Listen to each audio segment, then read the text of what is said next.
လိုင်းမော်ကနေဒီမာလာပြီးတော့ကြောက်ရှာလာခြင်းနဲ့ညီကိုတွေအတွက်ကြတော့ဟိုကကြောက်မျိုးလဲနားမလဲသေးဘူးပြီးရင်ဘယ်လိုလုပ်ရမလဲဘယ်လိုလာရမလဲပေါ့ဗျာဒီလိုတွေခက်ခဲရများသွားရှိရအဲ့မိတ်ဆွေတွေအတွက်ကျွန်တော်ကဒီနေ့ဒီမှာကြောက်တူးဖို့ပေါ့ဗျာနေရာလေးလိုက်ကြည့်ပေးနေရဗျကိုကအရင်ကြီးလဲအများကြီးစိုက်ထုတ်စရာမလိုကြောက်ကလည်းကြောက်ကောင်းလဲရမယ်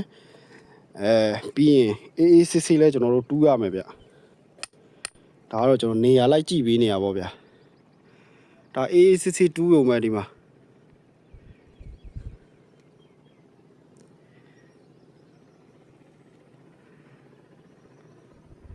ကျော်တော့ကျွန်တော်မိတ်ဆွေများဒါခွန်ပြူကျော်လို့ခေါ်ပါဗျခွန်ပြူကျော်တွေပါမယ်ပြီးရင်ရေကွန်ဗျရေကွန်တွေပါမယ်မုံထုကွန်တွေပါမယ်ဒါကတော့ကျွန်တော်ကိုယ်တိုင်လဲတူးပြီးတော့ဒါကြောက်မျိုးကိုတင်ပြီးတော့မှဖြစ်ပါတယ်ကျွန်တော်ကိုယ်တိုင်လဲတူးမှာပြီးရင်ဒီမှာလာတဲ့မိတ်ဆွေတွေကိုလည်းကြောက်မျိုးနားလဲအောင်ကျွမ်းကျင်အောင်ကျွန်တော်အကောင်းဆုံးတင်ပြပေးတော့မှာဗျ